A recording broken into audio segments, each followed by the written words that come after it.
Alright, let's start muna for our continuous distribution.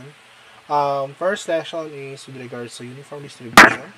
Okay, so I think we already discussed this in classroom, but we'll make some clarifications on, or at least more of implementing of examples. Okay, now we can see that continuous uniform distribution refers to the random variable that is over an interval of a to b that has a continuous siya. So usually this is with regards to time or a physical measurement. Okay? Okay, so one of the things is um, with regards to that matter, no, the function is set as it is, no, dito, function of a of x given a and b such that x is between a and b is equals to 1 over b minus a and then 0 elsewhere. Ibig sabihin yan, parang isang square lang siya. So, you're gonna be seeing this graph on the right. Okay, ito lang yung function niya. Ito yung function niya. Okay, so kung saan yung height, no, let's just make it more, lakihan na natin konti yung graph. Okay, so parang ganito siya.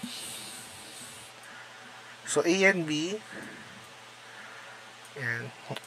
Yung A and B, okay, saan dito siya? Yung X,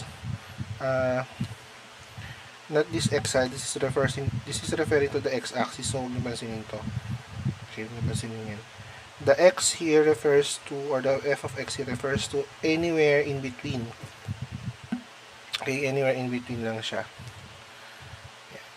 Basta kahit saan dyan, kahit na alin dyan. And then, yung height, okay, itong height na to refers to this 1 over b minus a. Yan yun ha, yan yung height. So, if you're being asked what is the height or the kung saan to yung sa y-axis niya, yan. 1 over b minus a ang sagot ha. Alright. Now,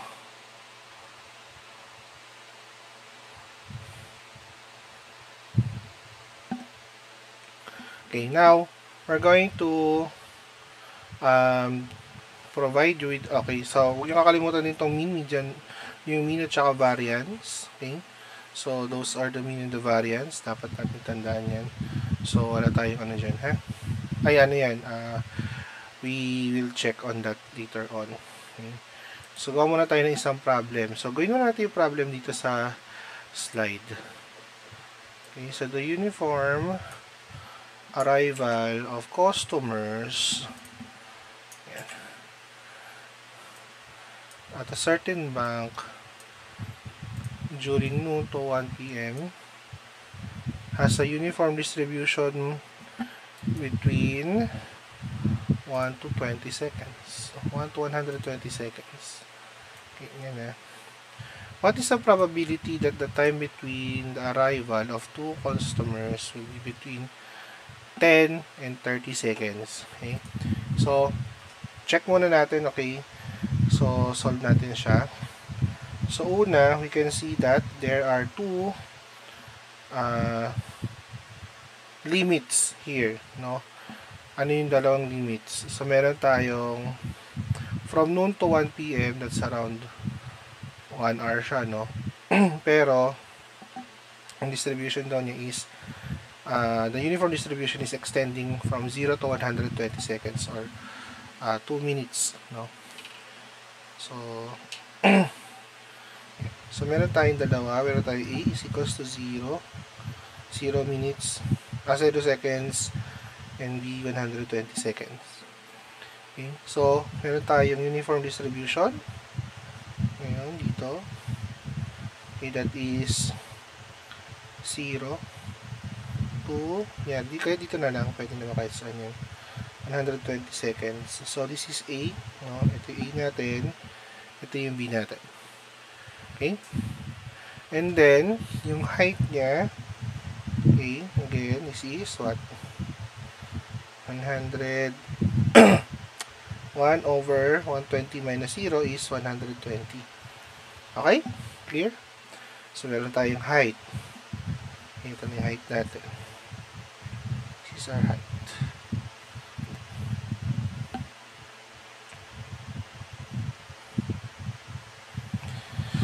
Yeah, okay. Now, let's solve what is the probability that the time between the arrival of the two customers will be between 10 to 30 seconds. So, what we're going to do is, yung una is between 10 seconds, no, probability. So, ito siya, kunyari, 10 seconds. And then yung B is at the 30th second. Okay, so kung titingnan natin siya, yung probability that the customer arrival of two customers will be between, kung titingnan natin siya, no, let's change color na. Yung probability na yun is what? Between these two. Makita natin siya, this is between these two. Itong area na to. This area. Ito yung hinahanap natin. Okay? Yan, yung hinahanap natin area. That is the probability that we're trying to find. Okay? The area, remember ha, the area for this one, area refers to the probability. Area refers to probability or area under that curve. Okay? So, how do we do that? So, kukunin muna natin is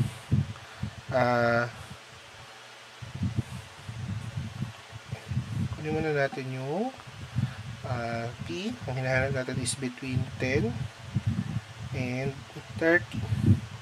So, that is what? Between lang dun sa dalawa, diba? So, the difference between 10 and 30. So, equal siya saan? Sa 100, 1 over 120. Correct? Times. Okay. Yung difference between 10 and 30. Okay. So, what is 30 minus 10? Okay. And then, ano yan? Leading 20 over 120 equals to 1 over 6. Tama? So, between x 30. Yan. Okay? Sundan to. So, ito yung sagot. Okay? So, this is the answer. Okay? 1 over 6. So, between 10 to 30 minutes. Okay? Ano is 1/6. Alright? Let's get another example. So, okay. Solve na natin dito. Ano ba yung expected? No? What is the expected or the mean? Okay? Expected value of x is equals to a plus b over 2. So, between 0 and 120, so that is 60. Okay? So, 60 siya. Paano na rin yung 60?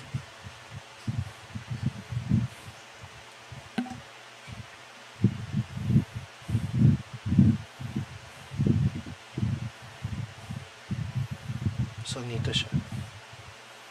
Yung gitna. Kaya gitna naman yung hinahanap. Gitnang value. So, okay? So, you can solve for the variance na lang by yourself. Okay? So, let's see. Ito.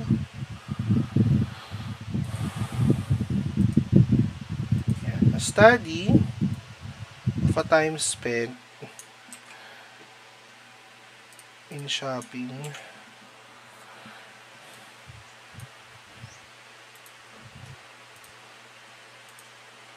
in a supermarket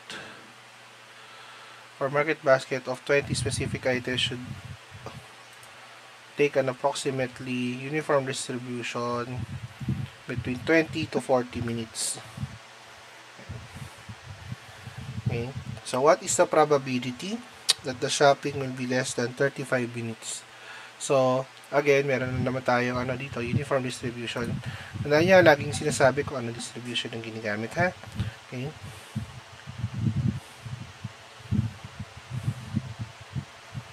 Solution. So we have 20 to 40 minutes.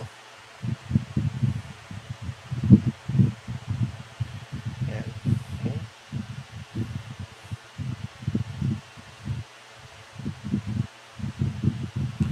Okay, so 20 to 40 minutes meron tayo, okay?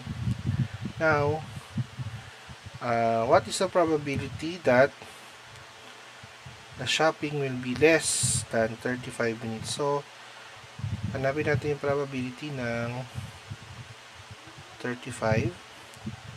Ito yung 35. We're looking for something that is less. So, ito yung nahanap natin.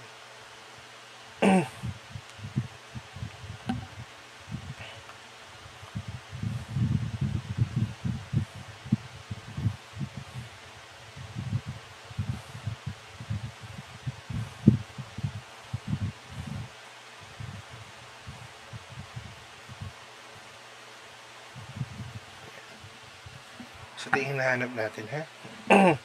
Now, how do we find that? Okay. So, una, we have the height muna. Height 1 over b minus a. So, it equals to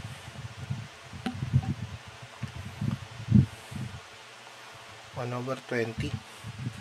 No? So, yung height natin 1 over 20. Now, we're going to be getting, so this is 35 minus 20 equals to 15. What? So, the probability of x between less than 35 minutes is equals to 1 over 20 times 15. So that's equals to 15 over 20 or 3 over 4. So yun yung probability distribution niya. Okay.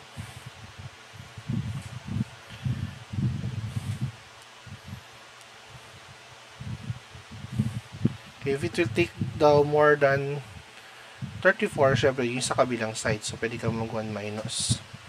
Okay? So medyo madali, no? Madali lang yung uniform distribution natin, no?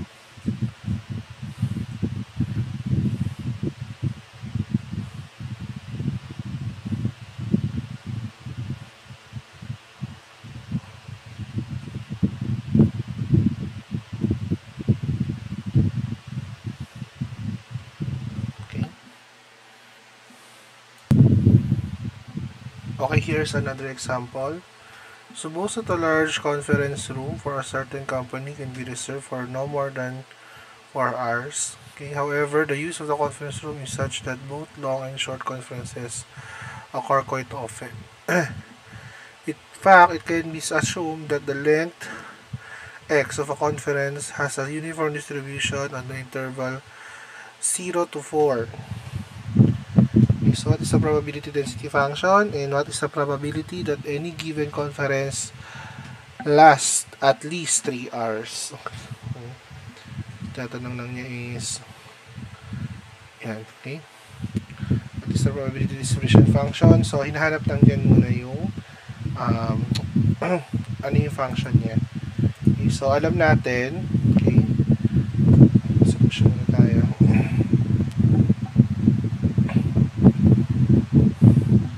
Sabi niya, no more than 4 hours. Ibig sabihin, x is between 0 to 4. Correct? And uniform distribution, okay, from interval 0 to 4 siya. Okay, so we can say that function of x, okay, is equals to ilan? 1 over b minus a is, ito yung b, ito yung a, equals to 1/4. So it equals to 1/4 for as long as it is between the hours. Diba? hours. Tapos 0, pagkalagpas na, wala na yun. Okay, so what is the probability that any given conference lasts 3 hours? So, paano yung graph niya? Para mas makita muna natin. So, from 0 to 4.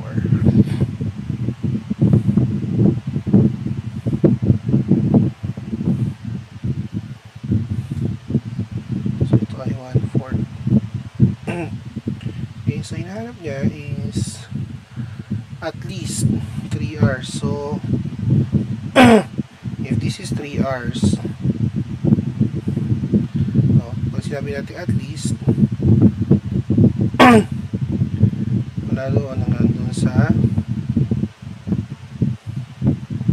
syempre last available hour kasi at least nga. So, ito hinahanap natin.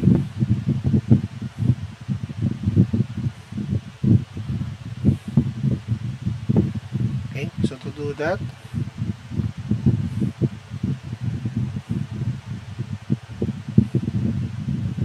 equals to the area 1/4 times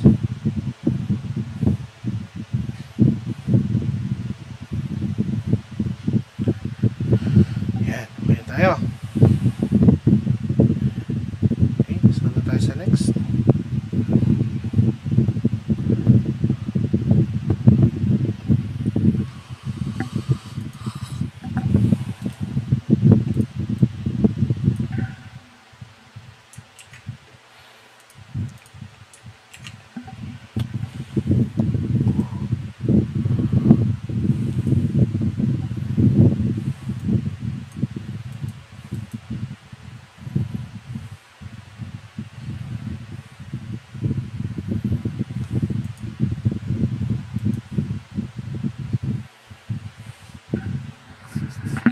So we have here the annual sales of a large company is uniformly distributed.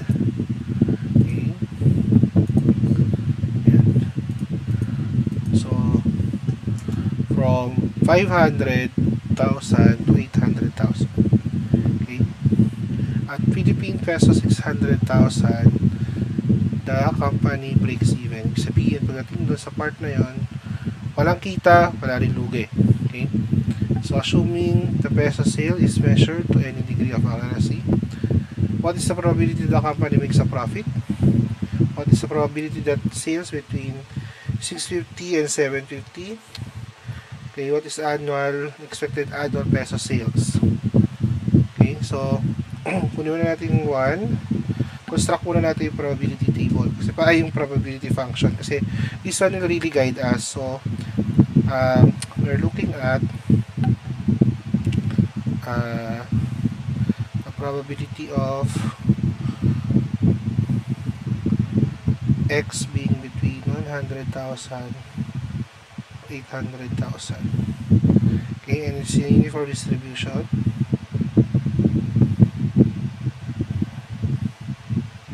Okay, let's say nandito lang siya, no? 5 at saka 8K. 100K, 800K. And then, the height will be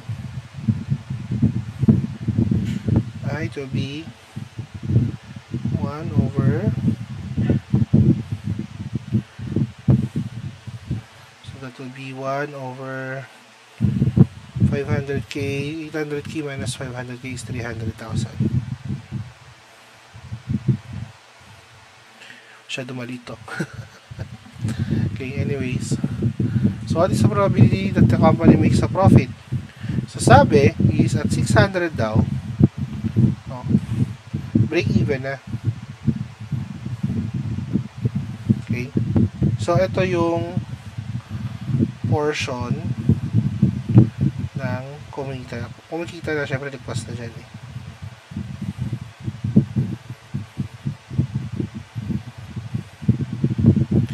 Yan. Okay.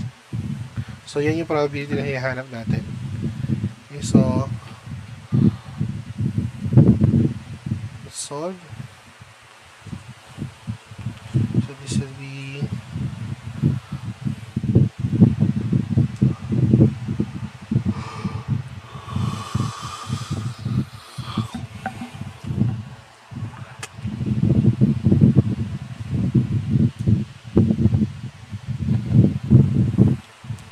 1 over 300,000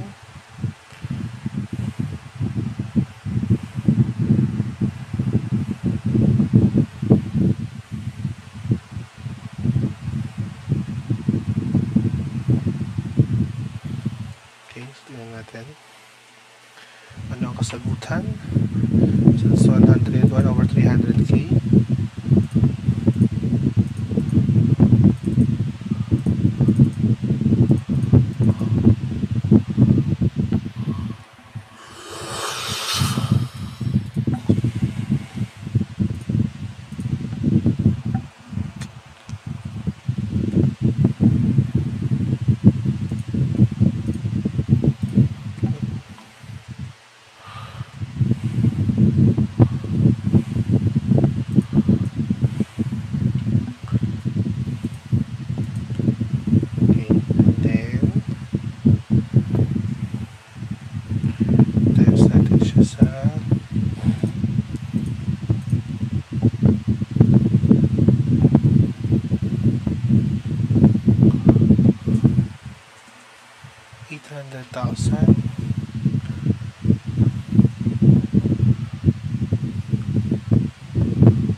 Times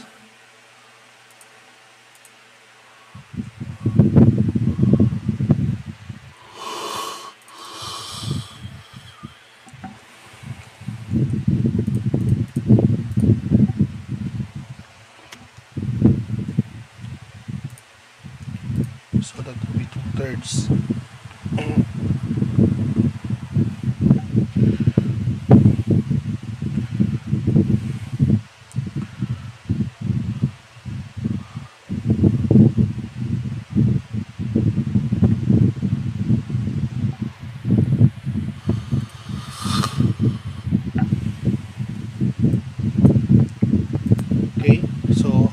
Next is, what is the probability daw that the sales will be between 650 and 750.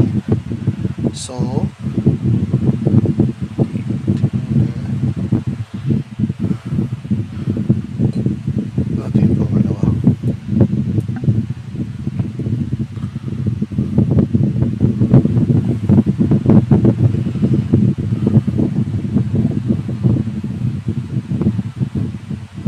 X being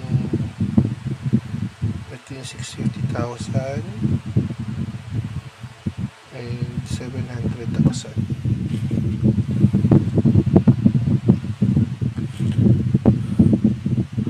O 750.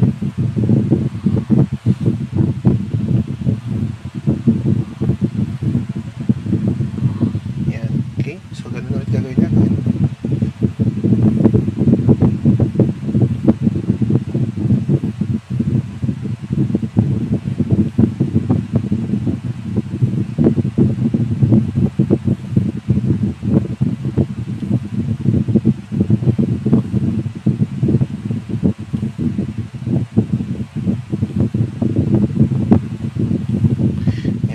Hinahanap natin ito nasa gitna.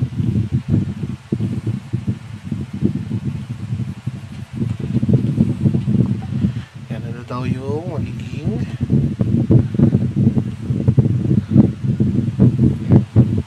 probability na to. So, same lang din ang gagawin natin. We have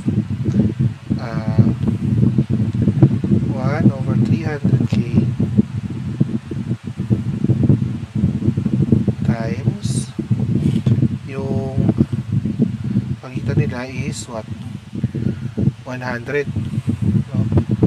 100 200,000. Okay.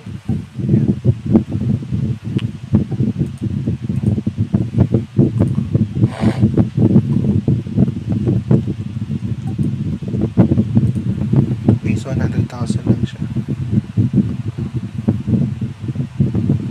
Okay, and then it's 1/3.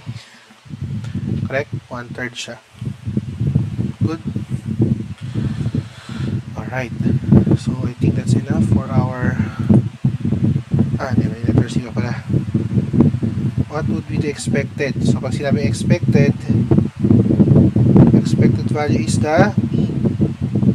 So, ano yung formula natin sa mean? Ito, A plus B over 2.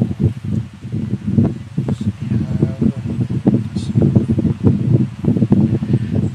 here, A is 500.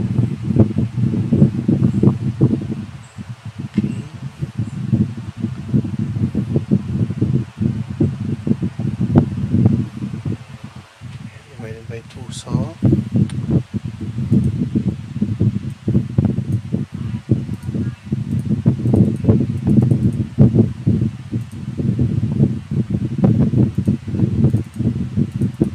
divided by 650,000. So ito yung expected value niya. Alright, so I'll be back again for the next video for the exponential function. Alright, I'll see you then.